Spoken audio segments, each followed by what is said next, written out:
能不能别缠着我了？我不想见到你。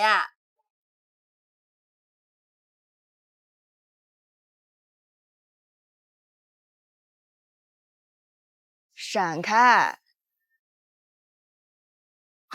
干嘛呢？远点，远点，听着没有？别怕，有我呢。小孙，怎么哪都有你啊？啊，走，这儿没你的事，赶紧走。我警告你们啊，离他远点，不然我对你们不客气。臭小子，我再给你说一遍啊，这是我和他之间的事，跟你没关系。拿着砖头很厉害是吧？我们这有仨人，砖头再硬，砸几个脑袋啊？我管你几个脑袋，谁第一个上，我直接让他躺下。小雨，报警！报警！小雨，赶紧报！我倒要看看警察来了管不管我的家务事。还你的家务事？你别在那癞蛤蟆想吃天鹅肉了呢。嘿，嘴巴还不干不净的了。你们俩给我上！怎么着，臭小子，现在知道谁厉害了吧？啊，谁厉害？你不就仗着人多吗你？有本事单挑！起来，都给我起来！这事儿跟他没关系，有什么话咱俩单说。好，单说。单说什么呀，小雨？你疯了吗你？啊？你这么年轻，你能不能不要自暴自弃？你要是有困难的话，你跟我说，我帮你。你看看他这样，他这岁数都当你爸了。什么叫快能当他爸了？我就是他爸爸。你这，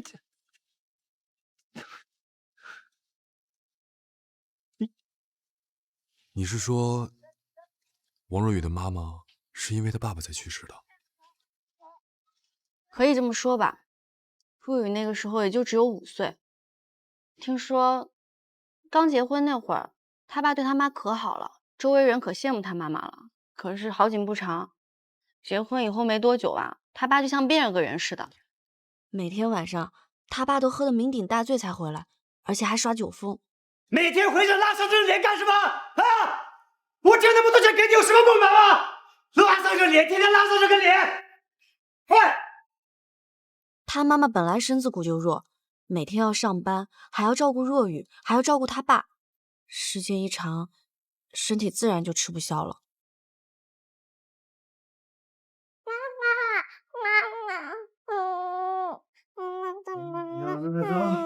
第一回，你妈怎么了？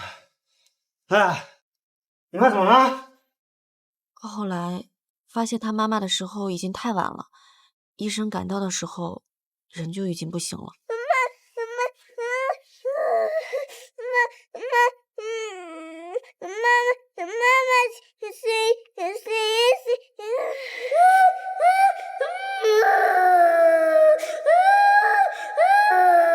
他妈妈去世以后，他爸就把若雨寄养在亲戚家，然后一个人到外地去做生意。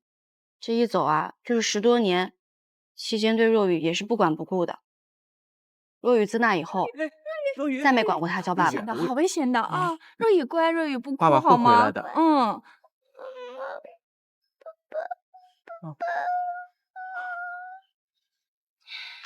再后来呢，他爸功成名就又回来找他了，但是若雨始终都不肯原谅他爸。小时候的事情对他伤害太大了，他就一直都觉得男人结婚前、结婚后，甚至追到手和没追到手都是完全不一样的。所以她才会担心嫁给一个不负责任的男人，于是不再相信爱情和婚姻，只和男生保持普通朋友的关系。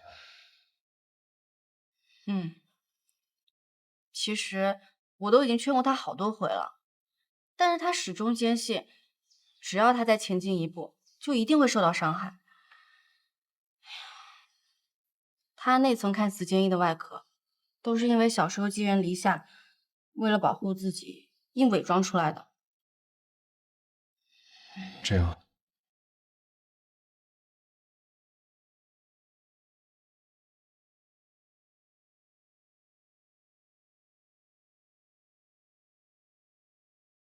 最近跟这小子走得挺近啊，我都看见他好几回了。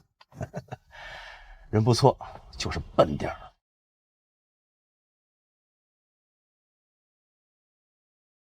笨点儿也好，笨点儿知道一心一意的疼人。就刚才那架势，真的是打算为你拼命啊！兄妹打算更进一步吗？如果你今天来是找我说这个的，对不起啊，让您失望了。我跟他就是普通朋友，我这辈子都不会结婚谈恋爱的。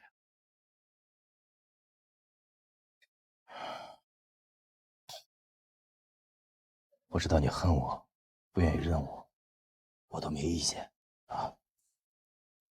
不过也没有必要因为我就耽误自己的青春，是不是？我对不起你的妈妈，更对不起你。不过爸爸以前努力的工作，拼命的挣钱，也不是为了自己，都是为了你，还有我们这个家啊。没有妈妈，没有爸爸，哪儿来的家呀？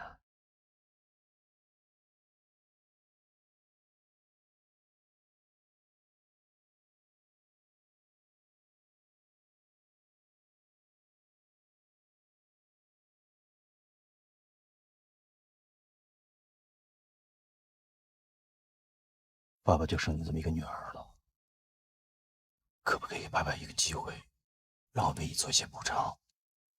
我妈躺在地上的时候，你给过她机会吗？你把我寄养在别人家的时候，你给过我机会吗？你凭什么要求我现在给你一个机会？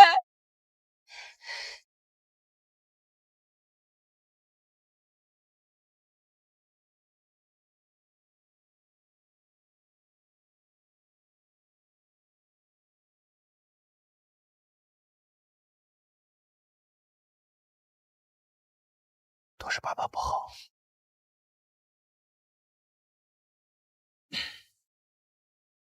哎，小雨，这些钱你拿着啊，不够花了跟爸爸说，就当是这些年爸爸给你的补偿。还是没变啊！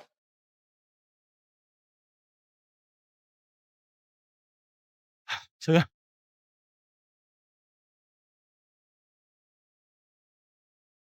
啊，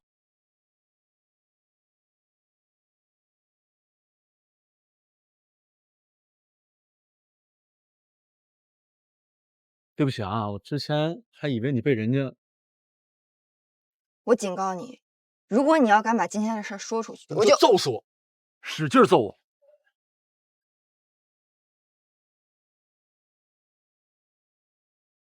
哎，你跟你妈在车里聊什么呢？不该问能不能别问？好嘞。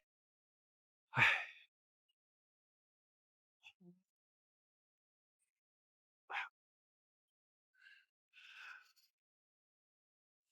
刚才谢谢你了。这有什么好谢的呀？我也没帮上什么忙。不过，我感觉你肯定跟家里发生了什么不开心的事儿。啊，算了，你不愿意说就不说吧。那个，不过将来你有需要找倾听者的话，你就找我，我是那个最好的选择。你就找我就行。我挺厉害的，我跟你说我。哎，六回来了，回来了。啊，大云，你怎么身上脏兮兮的？你俩干嘛去了？啊？我就摔了一下。对，那边修路他就摔了一下。对，哎，今天成绩怎么样了？这不是有老大在吗？你们还不放心？不仅原定的任务全部完成，还超过了20%呢。好棒的。哎，你们呢？计划翻番，怎么做到的？还不是有这个活宝在。可以啊，你们俩。大云，给我传授经验，告诉我怎么做的。还记得那个灭绝师太吗？边走我边跟你聊。快说。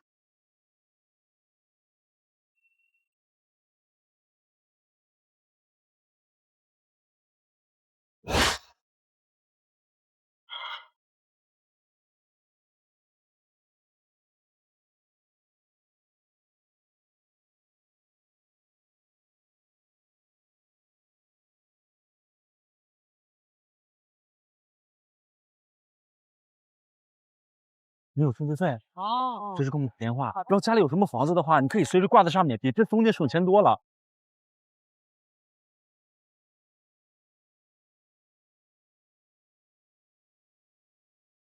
过来看，我们中间是免中介费的，有事随时打这里面的电话啊。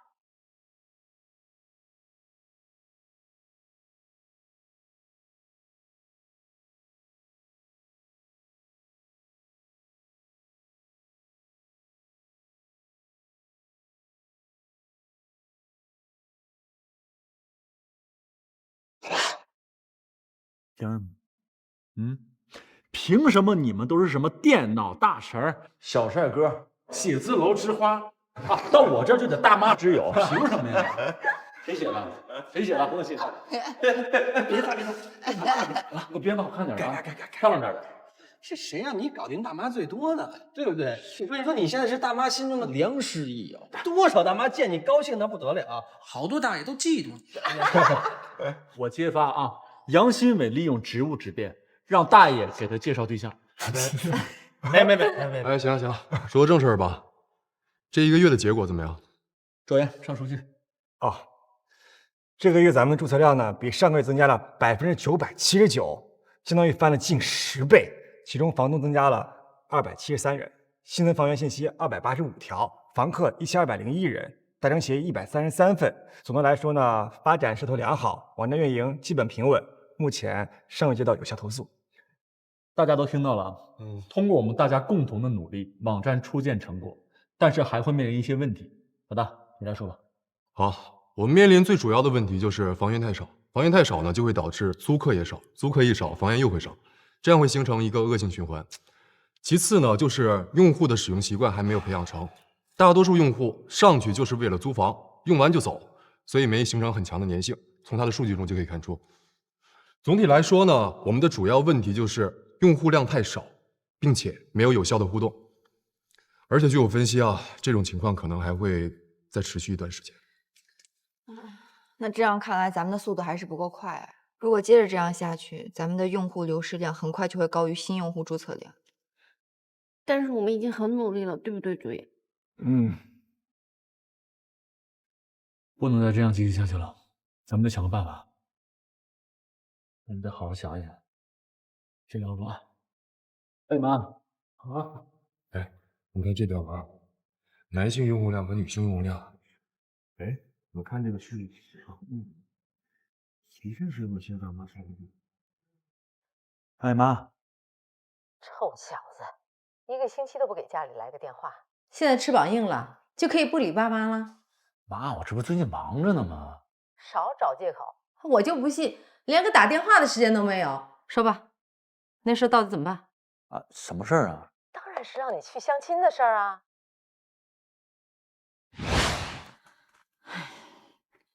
别人家的孩子一听说父母帮着介绍对象，恨不得立马就跑过去见一面。你可倒好，随随便便就把我们打发了。这别人家的孩子跟我有什么关系啊？从小到大我就烦别人家的孩子，怎么哪儿都有他的事儿啊？再说了，人家不都说孩子是自己家的好，媳妇是别人家的好？你还有脸提媳妇儿？当初太真是怎么对你的啊？你可倒好，现在人家爸爸已经成了副市长了，咱们怎么去跟人家攀交情啊？早就跟你说了，让你跟这些好孩子多接触，可你就是不听。我就问你，那相亲你到底去还是不去？我不去。你，哎呦，我真是跟你没法说了。老头子啊，过来，你跟他说，不是，这跟我没关系啊。你是他爸，哎，别废话，过来。哎，儿子。哎，爸，你说我妈这干嘛呀？你妈说的对啊。哎呀，不是让你跟你说这些，放狠话会不会？往死里放。于鹏岳，你给我听好了，这个女孩子是你的妈妈千辛万苦费了9牛2虎之力托人介绍的，而且她姑姑的外甥还是市工商局的副局长。你要是不去，那就别进这个家门了啊！进一次打断你的腿啊，回来一次打你一次，打到你听话为止。说话算话。你妈说了，她说话算话，听懂了吧？听懂我挂了。哎，这就挂了？这就说完了？我觉得这已经够狠了吧？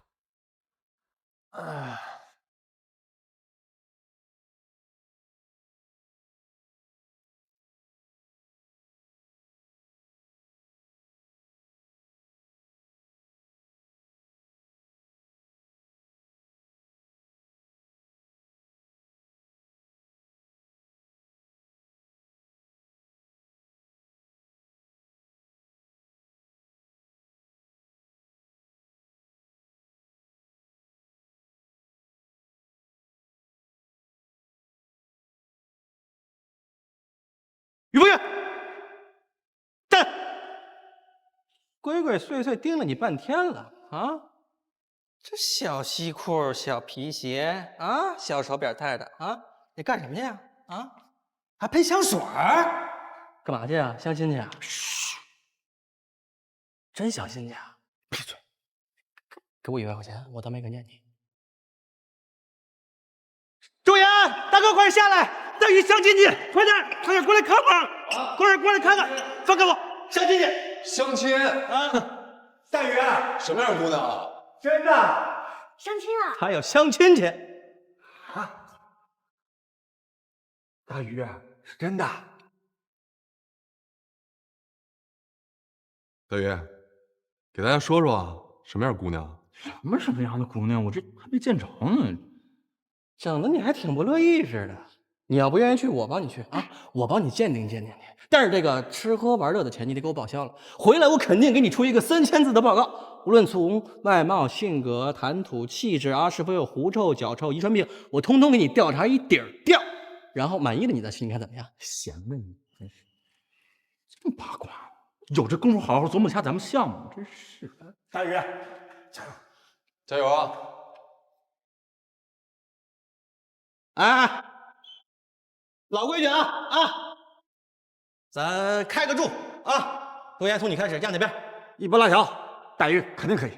子珊，哦，我跟这一方。大哥呢10吧。压哪边？当然是大鱼携美而归啊。小雨，你呢？有理由。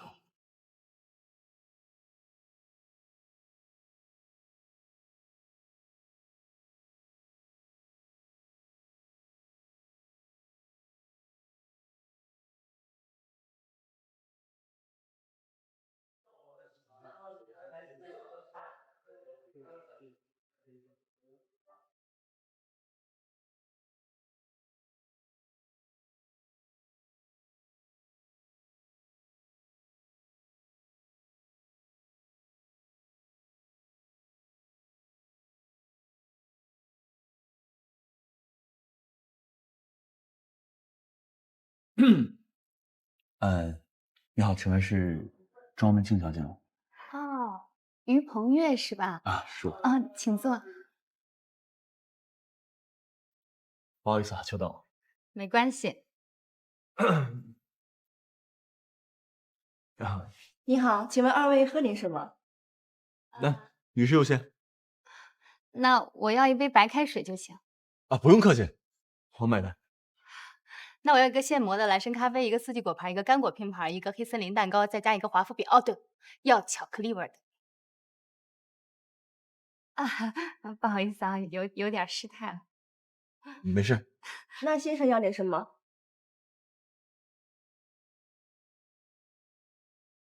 哦，我这个人口味比较清淡，给我来一杯白开水，谢谢。啊，好的，请稍等。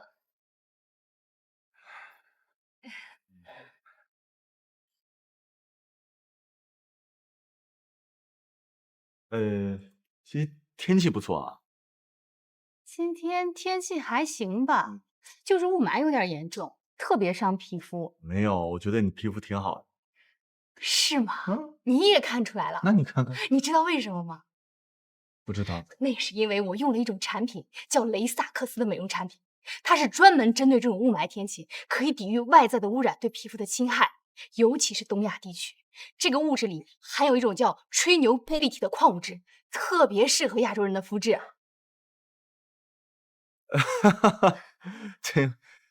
吹牛皮？什么吹牛皮啊？是吹牛 ability。这个是一种由美国犹太科学家 Sabrina 博士研发出来的一种抗氧化物质，它可以针对皮肤有个自我修复的功能，同时还能改善肤质，然后让女人时刻保持青春美丽。听起来不错啊，这个产品。那个什么，我先自我介绍一下。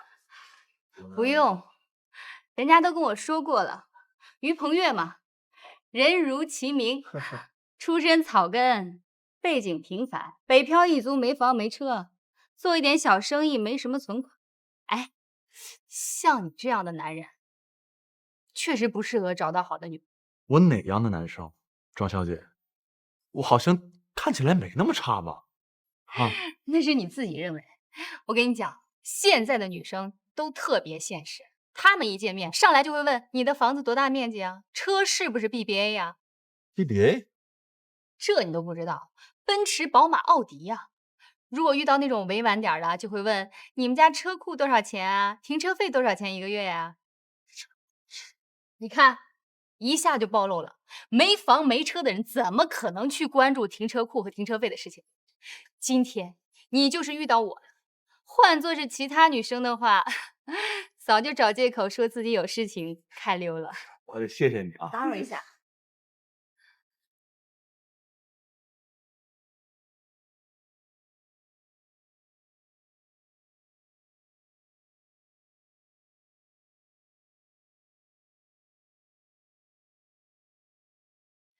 你好，你们的菜上齐了。好，谢谢啊。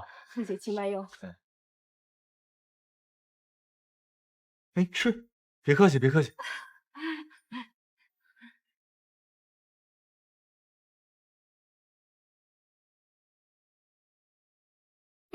好吃好吃，你也吃点。你来，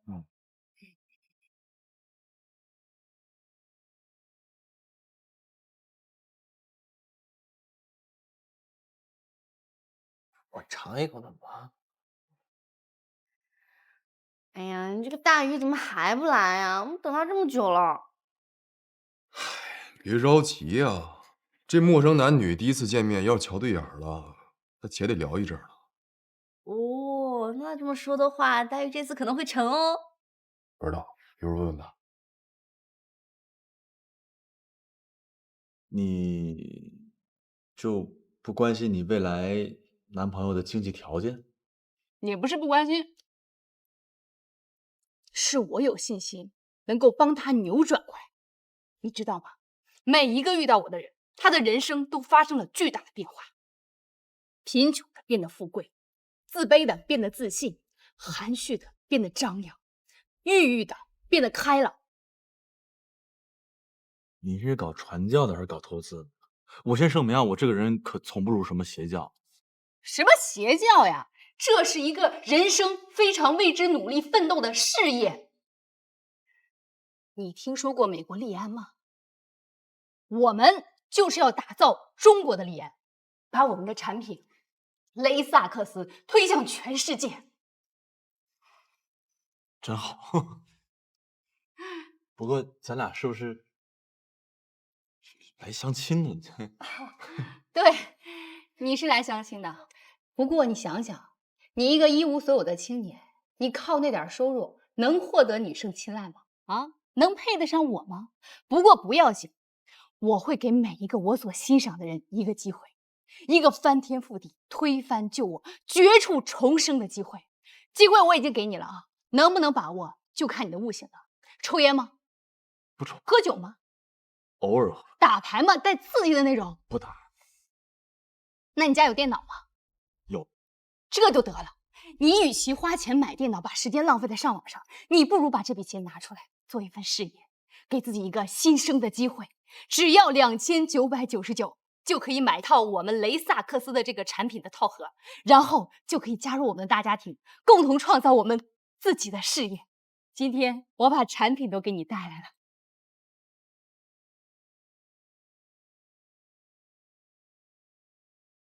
这都几点了？别等他了，咱们先吃吧。哎，再等会儿吧，都等这么长时间了，也不差这个。哦，对，再等会儿。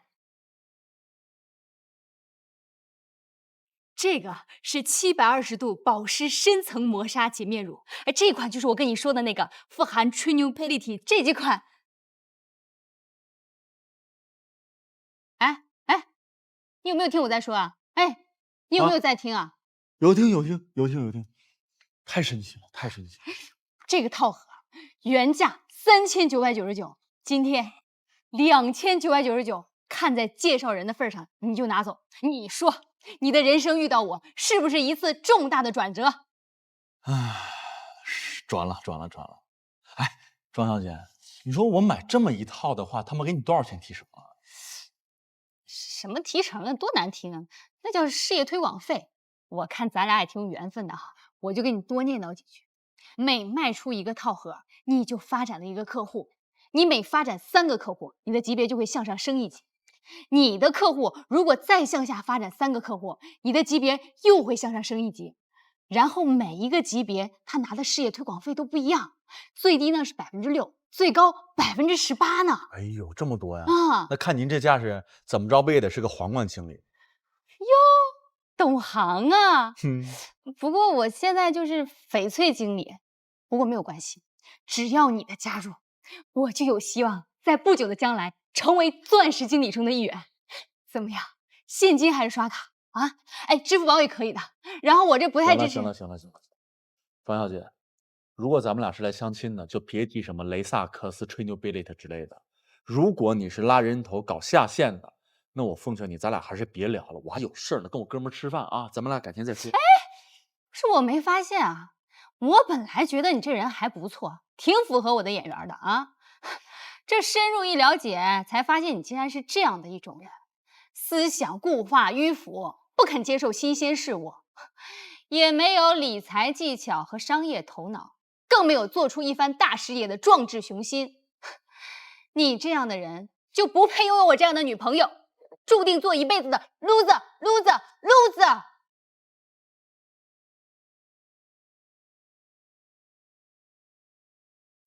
谢谢庄小姐的虚心指教，我一定痛改前非，努力研究您这种全世界最前沿的商业模式，还有超前科技，好好学习你们的吹牛技术，绝对不给祖国人民拖后腿。为了表达我能够接受你这种全新的事物、商业模式和理财技巧，我决定呢，用这种国际上最流行的结账方式 AA 制啊，谁点的谁买单。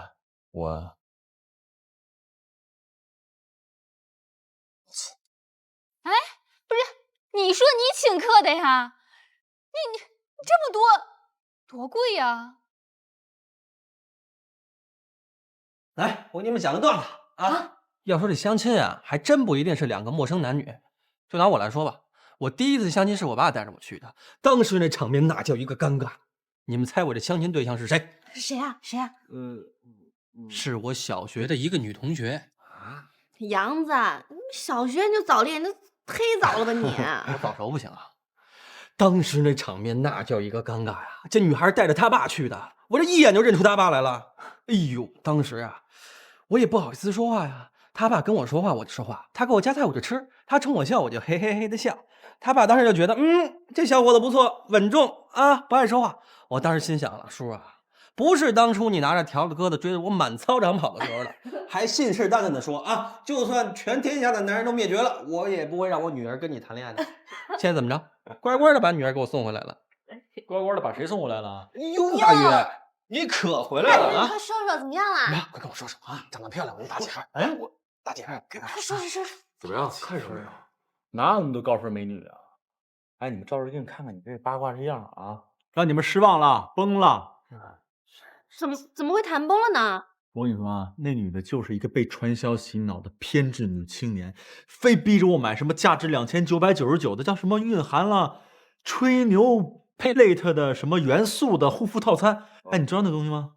是不是那个 Sabrina 博士研究那个吹牛佩雷特的精华？哎，就那东西，你怎么知道啊？杨子，你认识那姑娘？我怎么能认识这样的姑娘呢？是我大爷，他当时被别人忽悠买过那么一套，还送了好多什么红皮绿皮小紫皮的，天天就说我要创业了，我要上市了，以后我要纳斯达克了啊，就跟神经病似的。哎，那女的跟他一模一样，一副不把我拉下水誓不罢休的样子。那后来呢？哪还有后来？我这不就坐在这儿了吗？我再坐在那儿，非被那女的吃破产了不行。哎呀，真没劲你！点菜。就是。你觉得有劲？有劲，有劲。愿赌服输啊！回去把该叫的给我叫出来。直接行。不过话说回来，我这一路上在想，这女的说的话不无道理，还真让我看到了一丝希望。你不是吧，大鱼？你不会真的被那个女的给洗脑了，想把我们几个都发展成你的下线吧？我是那种能轻易被别人洗脑的人吗？我只是受她的启发，突然间想到一个宣传咱们公司的好方法。什么办法？对啊，先点菜，然后再说。服务员。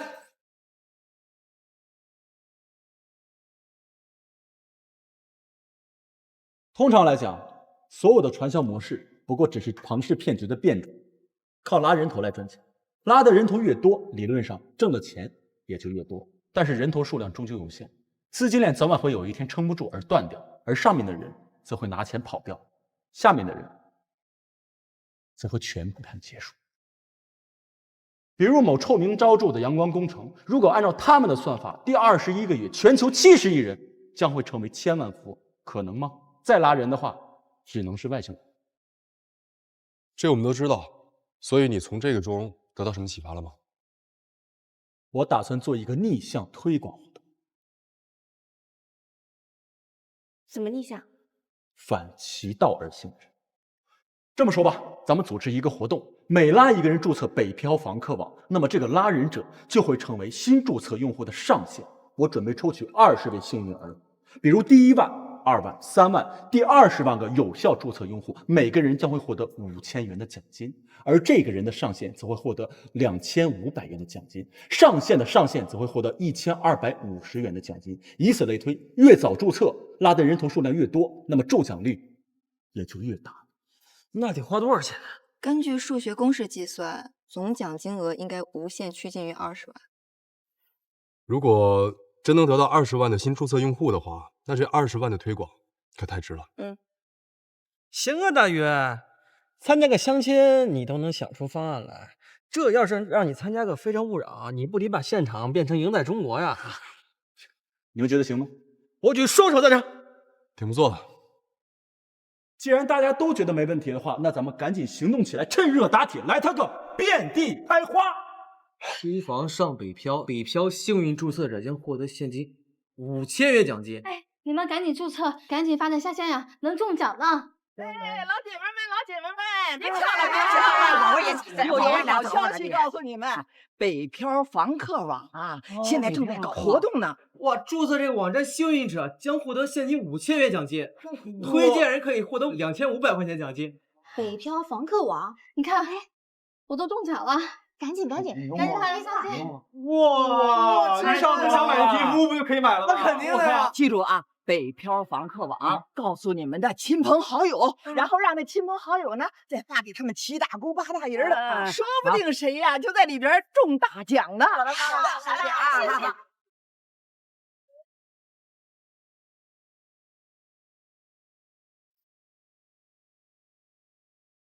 真的没想到啊，刚短短1个星期，咱们的注册量就突破了5万。真的，祝贺你们！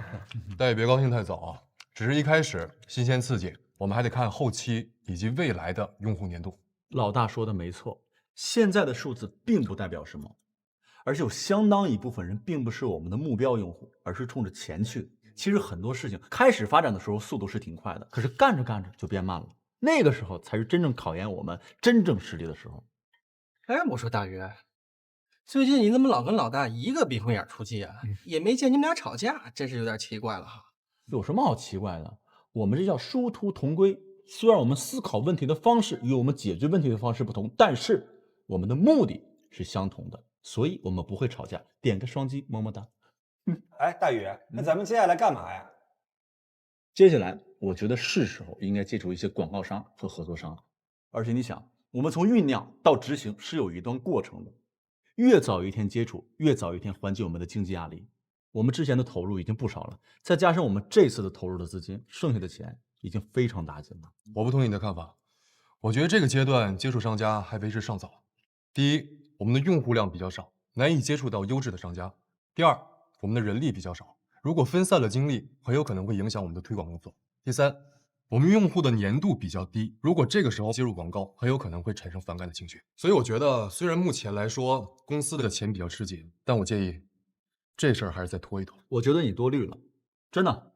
现在我们的用户虽然不多，但是我们网站的发展速度是有目共睹的。一些重要的客户，我们前期介入并且接触，我觉得是有必要进行的。至于你所说的用户粘度与认同，我们后期做一些市场调研，再做结论也不迟。而且话说回来，我们只是接触而已，又不是马上启动，着急什么呢？在网站的运营初期，人员的调配方向直接影响了网站的运行速度。我不希望因小失大，咱们为了回收利益而影响了网站的发展趋势。就像这火锅一样，只有大火猛烧才能让这个水滚开，关键时刻釜底抽薪，可能这锅永远也开不了。这怎么能是釜底抽薪呢？这就是发挥余热而已。一边烧开水，一边烤土豆，等水烧开了，土豆也烤熟了，两全其美，没问题。我觉得你这是强词夺理。其实都打住！这刚夸完你们俩不吵架，怎么又吵起来了？怎么玩着玩着还扬沙子了呢？能不能给我个面子啊？今天是咱们的庆功宴，刚才这边翻过去了，都忘了啊！我跟你们说，没有任何一件事情是一顿火锅解决不了的，对不对？来，我提一个，为了咱们美好的明天，咱们走一个，来，干杯！大鱼，好的，大鱼，来，大鱼，好的，干了。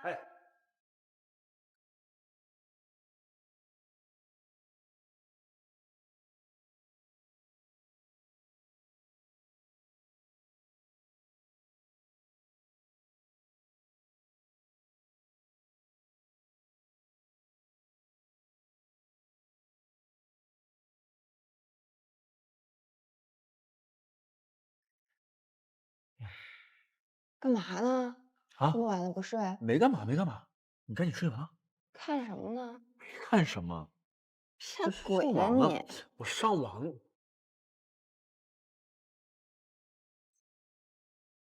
账上剩这么点钱了，你都不跟我们说？小声点，别让他们听见。这么大的事儿，你都不跟大家说吗？哎呀，就是因为这事儿大，所以我不想让他们操心嘛。你自己担着有什么用啊？你得跟大家说，大家才能帮你想办法呀。这段时间大家已经够累了，我不想让他们再替我扛这些压力。再说我是公司董事长，而且现在已经公司化运营了，我总该扛这些吧？放心吧，我有对策。我是谁呀？万事小灵通。哎，千万别跟他们说，不好意思。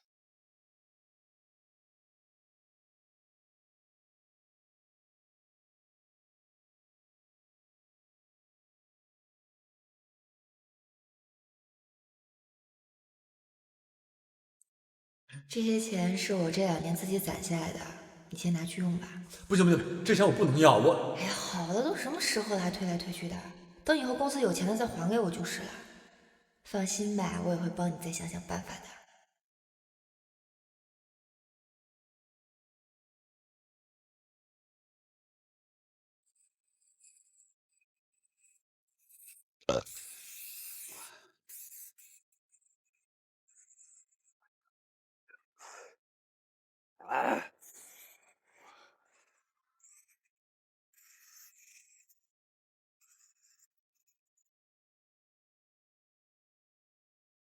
你坏死了啊！本来就要带到这里，你就不怕被你老婆知道了？她出差了，啊不，她又不是我老婆，你担心什么呀？对不对？我告诉你啊，你以后真的就跟着我吧，好不好？啊！坏死了！我有什么？这真是男不坏女。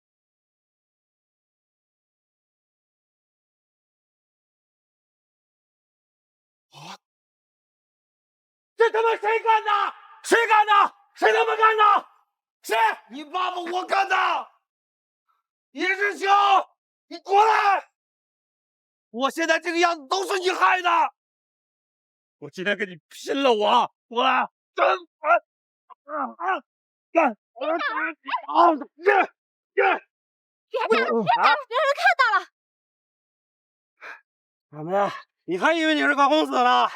以前你仗着你爸爸，把老子小孙子一样呼来喝去的，早就该收拾你了。我早就想收拾你了。既然你都知道了，那我就明明白白告诉你，对，那些事都是我做的。你能有今天，也是我害的。怎么了？你起来打我！打我！怎么？起来打我呀！叶知秋，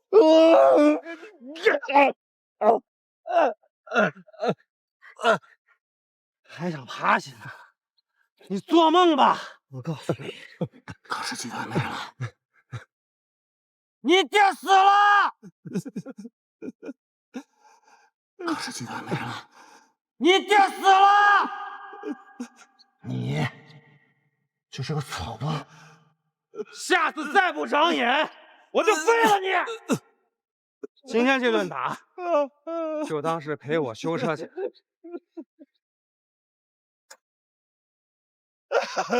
叶知秋赢回了。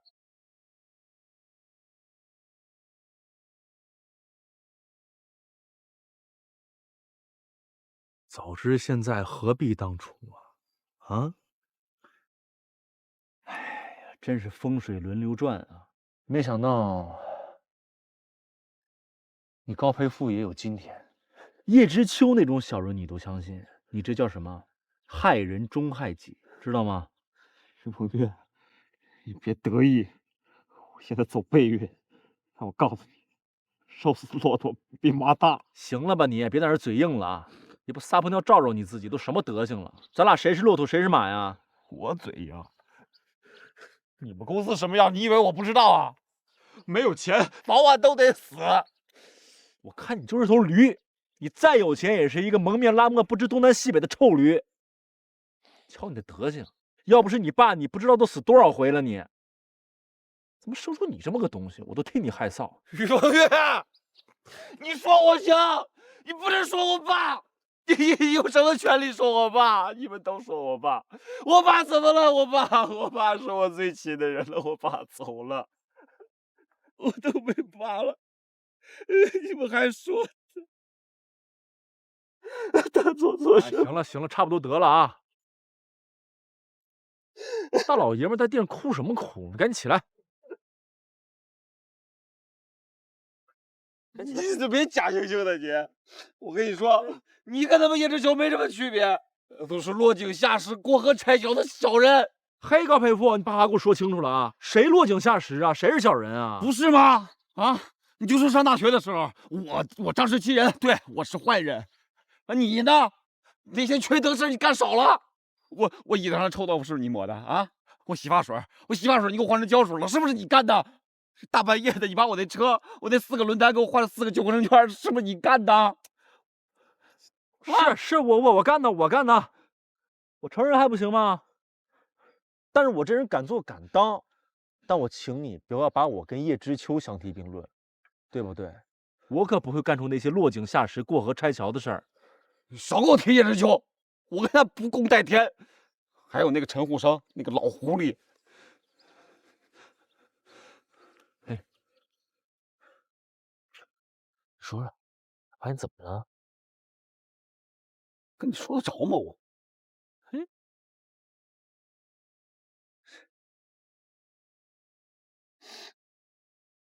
我爸走了之后，高氏集团就一天不如一天了。我那些叔叔伯伯都说我爸欠他们钱，把家里那点值钱的东西全搬走了，还有他们名下的公司也都自作主张的卖给陈护生了。我爸剩下在我爸名下的公司，那家电也都被他们掏光了。3个月啊，我爸辛辛苦苦打拼下来的高氏集团，就剩无良中介一家公司了。乌良中介后来不也是被陈护生给收购了吗？本来他们收不了的，谁知道我那大伯二伯背着我爸把公司的股份抵押了，出去赌钱输个精光。哎呦，你看看，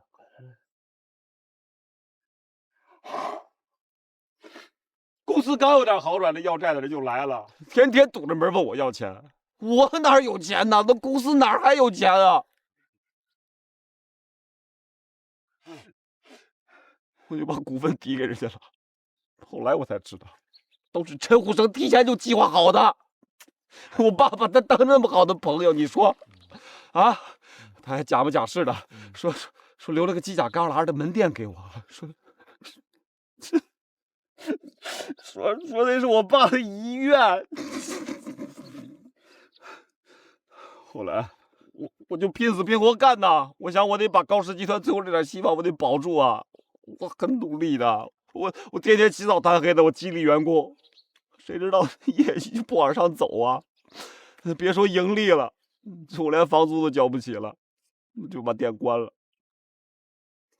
今天早上公司老员工跟我说，就这些事儿都是叶知秋捣的鬼，他要把我赶尽杀绝啊！他笼络公司员工一起阴我今儿找着他，本来我是想揍他，我是想报仇，我是想打他的，我太窝囊了我。我跟你说呀，对付他们这种人，你不能用蛮力，你得用脑子。用脑子？你有办法对付他们呀？有倒是有，不过君子报仇，10年不晚。10年？我哪等得了10年啊？大宇，要不然你帮帮我，我知道你肯定有主意，你肯定想好了，你帮帮我啊！我错了，我之前我做的那些事儿，我给你道歉行吗？我之后我给你当牛做马，我做什么都行，你帮帮我吗？你就帮帮我，你把我失去的东西帮我夺回来，你帮我捡起我的尊严，行不行？我求求你了，我给你跪下！哎，我给你跪下了，你帮帮我吧！你不行，大宇，你就不能帮帮我吗？你要不起来，我不帮你了啊！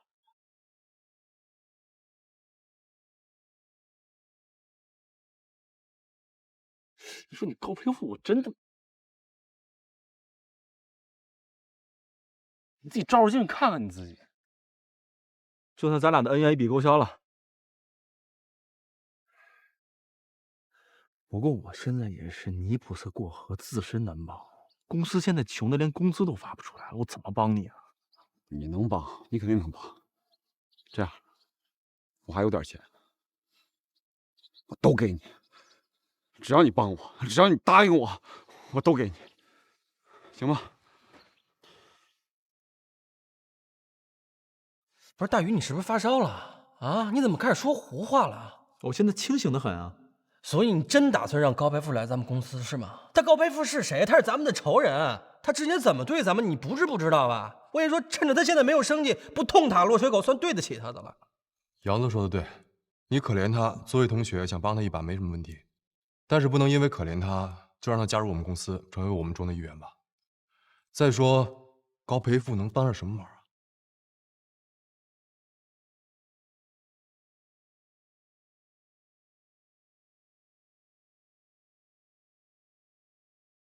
大宇，你让他进来，是不是还有别的考虑啊？对，我也觉得大宇肯定有他自己的考量啊。还是你们2个最了解我。你们说说看，公司现在最缺什么？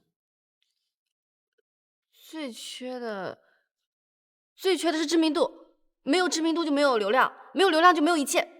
归根结底一点呢？我们现在最缺的是钱，这不就完了？所以说高培富打算给咱们投资是吗？不多，50万，老爷子给留下的所有家底全部投咱公司上。50万，那他打算占多少股份？1分不给，未来不参与公司任何决策。那他不会有什么阴谋在里面吧？没有阴谋，但是只有一个条件。什么条件？在适当的时候，帮他找回他失去的东西。什么东西啊？尊严。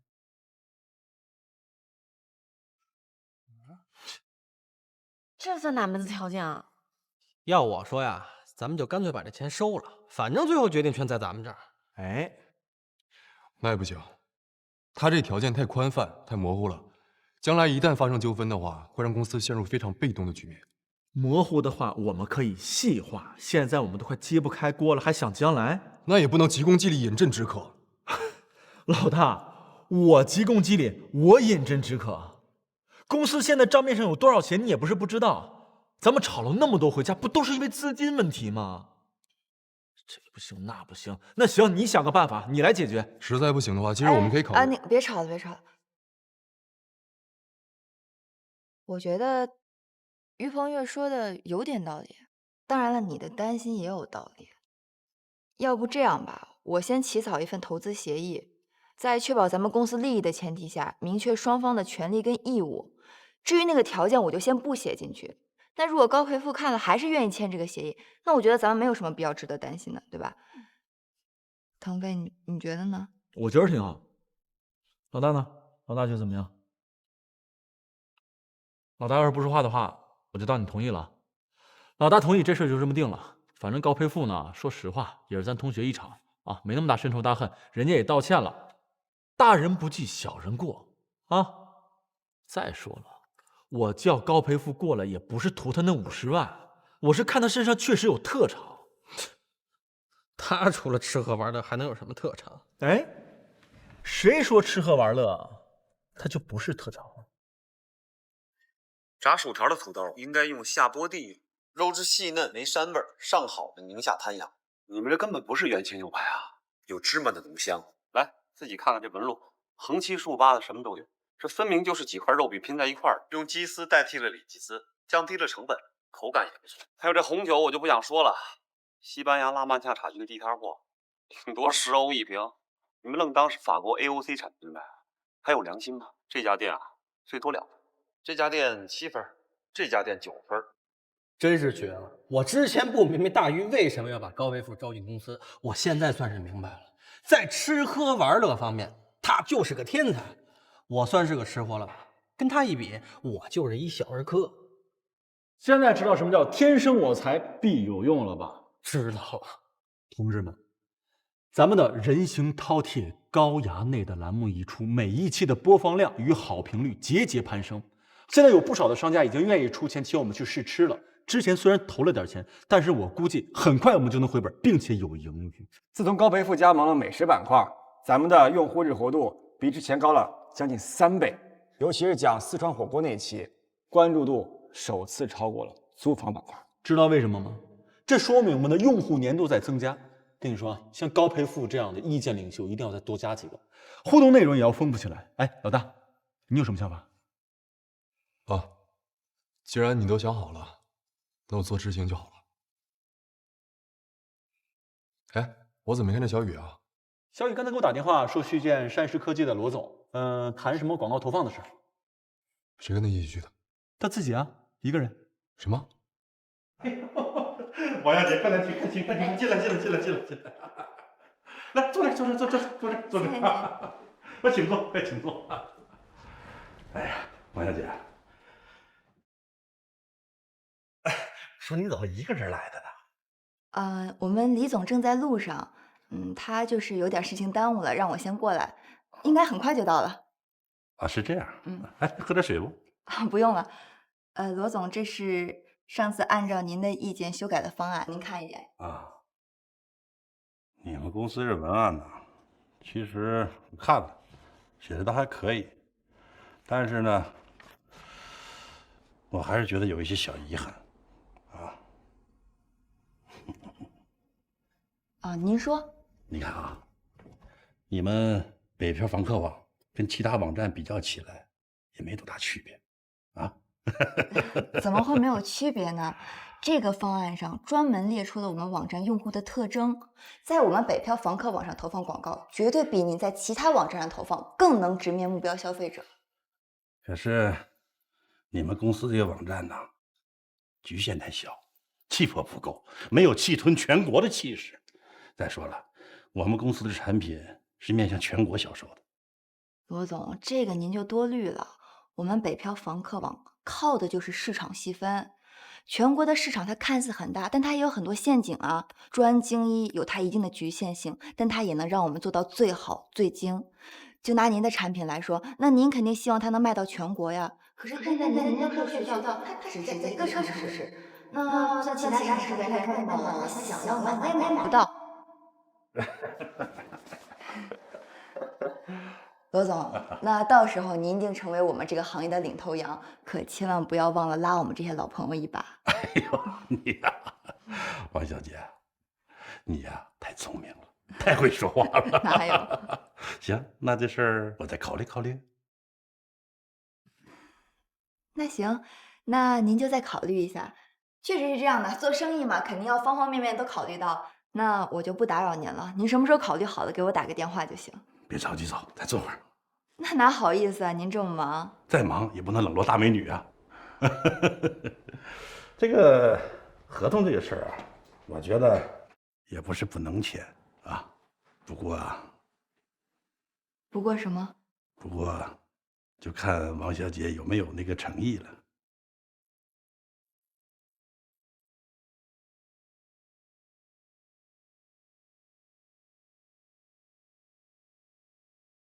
我明白您说的诚意了，不过这几天我不是很方便，要不这样吧，下周怎么样？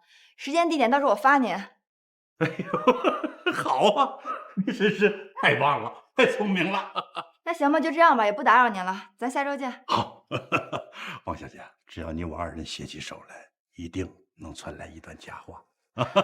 罗总，您过奖了，有什么事儿呢？咱下周再说，好吧？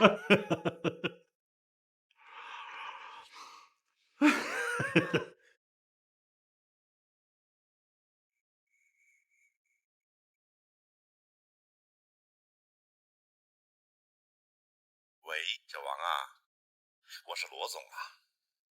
你们那个合同啊，我看过了，没问题。明天下午2点，你到江南酒店1122房间来找我签字盖章啊。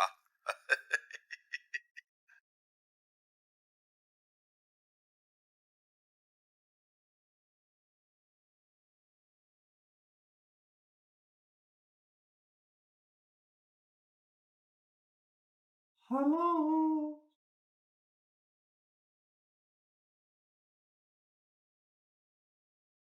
Hello。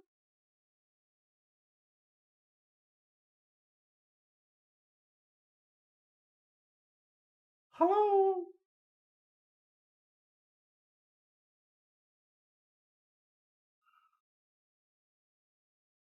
Hello。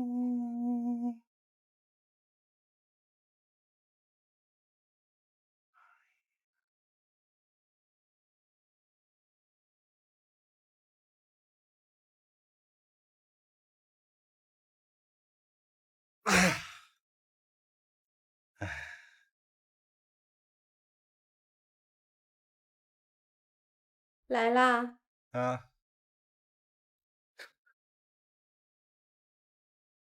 这，你什么你呀？赶紧把我带上。罗夫人，还是我来帮您带吧。啊？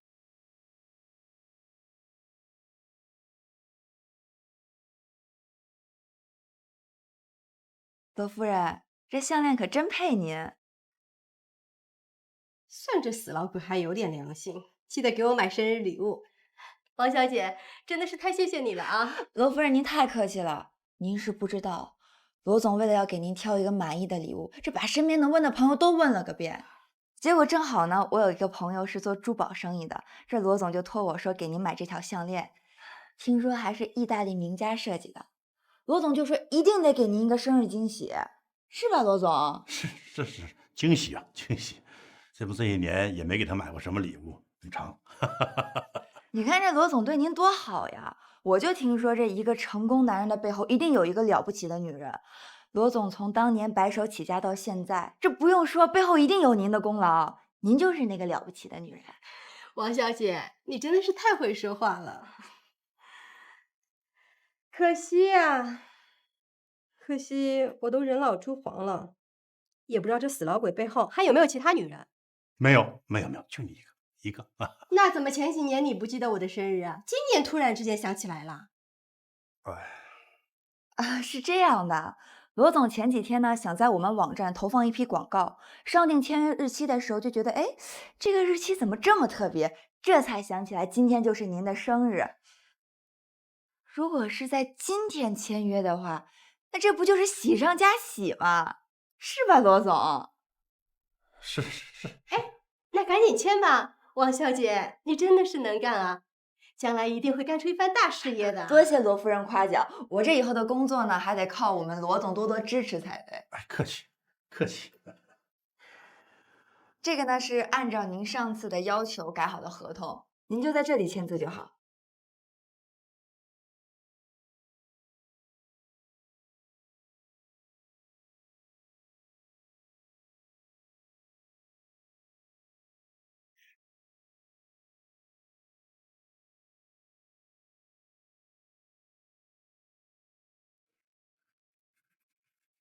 王小姐，你可真厉害呀，佩服啊！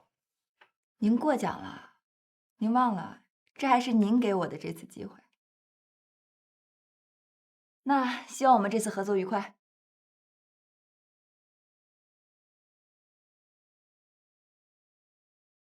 也希望我们选择北漂房客网是正确的。当然了，时间可以证明一切的。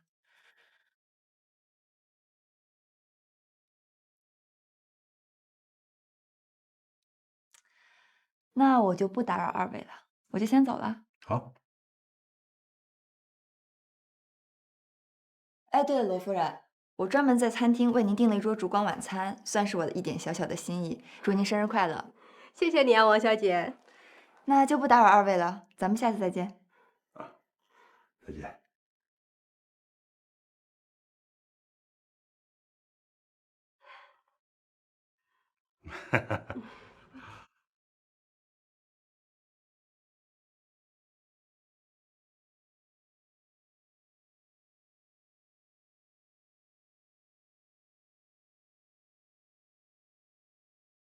小雨，你真的是太厉害了，真的，我对你的仰慕之情犹如这滔滔江水连绵不绝，又好比这黄河泛滥之水一发不可收拾。你说这里面蕴藏了多少的谋略还有才智啊！瞒天过海，围魏救赵，借刀杀人，趁火打劫，声东击西，无中生有，暗度陈仓，欲擒故纵，假痴不癫啊，反客为主。还有这苦肉计，还有这美人计。大宇，我怎么觉得小雨比你更适合当咱们这董事长呢？哎，你可别开玩笑了，我这是被逼的，也是实在没招了。魏远，你快跟我们说说，你是怎么知道他老婆的生日，又怎么把他约出来的？当律师最重要的就是知己知彼。如果你连原告跟被告的个人资料、家庭背景、社会关系都没有吃透，那你怎么帮代理人完成委托？其实几个月前我第一次见他，我就把他家庭关系给摸清了。至于把他老婆给约出来，那就更容易了。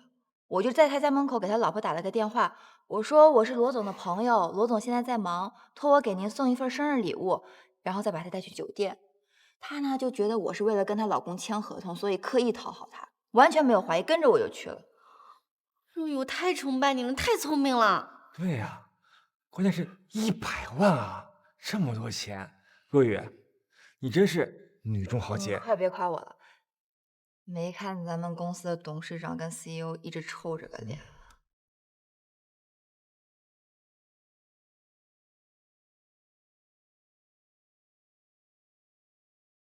小月，你这么做实在是太冒险了。第一是你个人安全的问题，第二，如果客户不理解你恼羞成怒怎么办？第三，为什么提前不跟我们说？对吧？其实我理解小雨是怎么想的。第一呢，他是怕我们知道不让他去，这个客户肯定就白费了。第二呢，他就在想，他对罗总那么了解，一定有信心拿下这一单。第三，他知道我们的压力现在很大，如果拿下这一单的话，一定会帮我们缓解不少的压力，所以才铤而走险，是吧，小雨？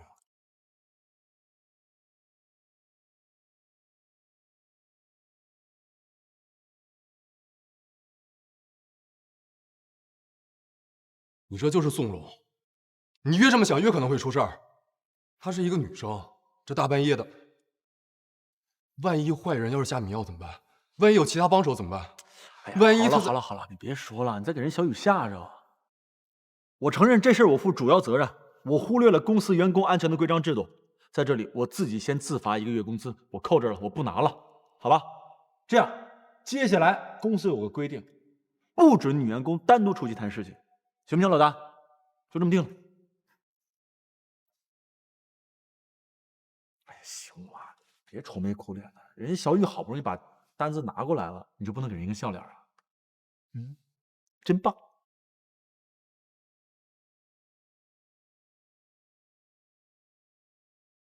好吧，下不为例啊。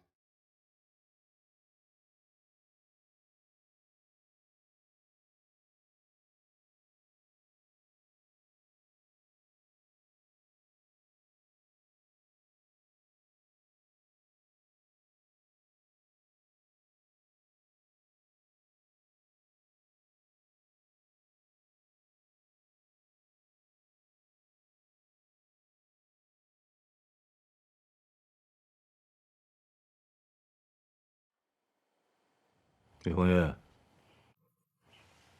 我听说你利用我们家小雨使美人计拉客户，有这事儿没这事儿？叔，是这样啊，这事我真的不知道，但绝对没有使什么美人计。我也是才听小雨刚告诉我们的。哎，你怎么知道的呀？我怎么知道呢？你甭管，我就问你，凭什么让我们家小雨独自去见客户？这要出了什么事儿，谁负责？对，这事是我的不对。身为公司董事长，我已经自我检讨过了。还有就是扣了1个月工资，改变了我们公司的制度，今后绝对不会让女生一个人出去谈事儿。态度很诚恳，就冲你刚才没有推卸责任，我今天就饶了你。哎，你对我们家小雨到底有没有那个意思？什么意思？就哪个意思？我说你这么笨，你怎么做生意呀？不是说，我真不知道您说什么，什么意思啊？你没谈过恋爱吗？您问这个干什么？怪不得，你就说吧，你到底喜不喜欢我们家小雨？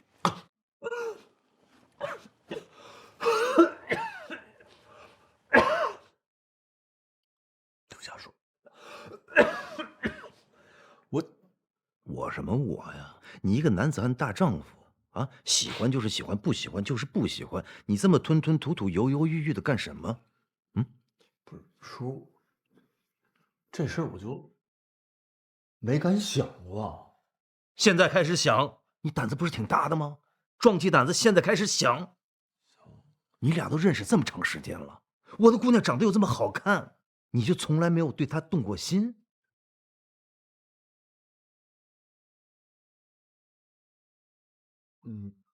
你看，哎呀，行了，走了啊，回去慢慢想，什么时候想清楚了，什么时候再来见我。走。啊。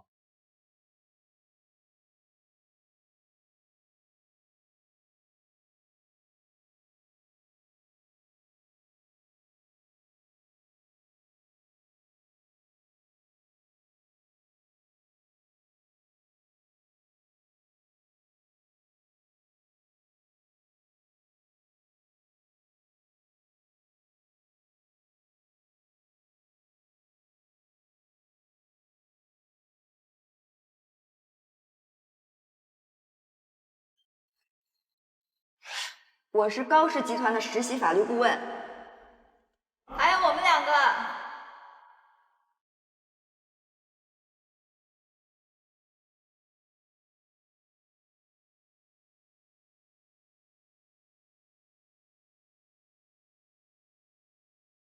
来，把手给我，手给我，放在这儿。你看 ，Dre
干嘛呢？啊？发什么傻呢？啊，没，我刚回来。啊，嗯，你干嘛呢？啊，我上厕所。啊，我也刚吃过。嗯。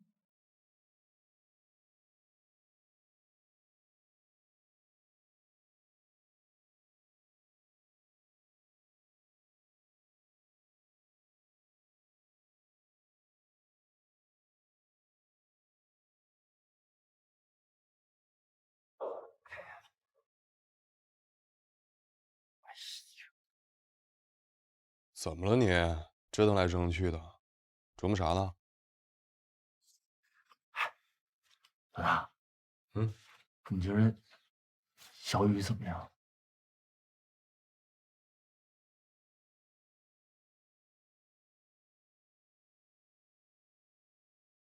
挺好的呀，为人正直，工作严谨，业务能力也很强，是一个很可靠的合作伙伴。哎呀，我不是说那方面。啊，其他方面啊，人长得挺漂亮的，个性独立，挺有气质。除了有点小脾气，其他都挺好。真是，哎，好了，你觉得我们俩合适吗？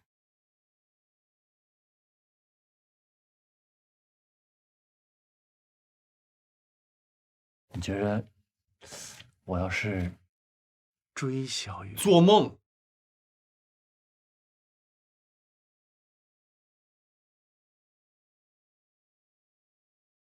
你以为这么好姑娘就你一人看见了？我当时在剧外的时候，追她的人海里去了，什么海归博士、名校的那些精英，追她的人一个个的排着队，不还是让她干净利落脆的给拒绝了吗？有什么了不起？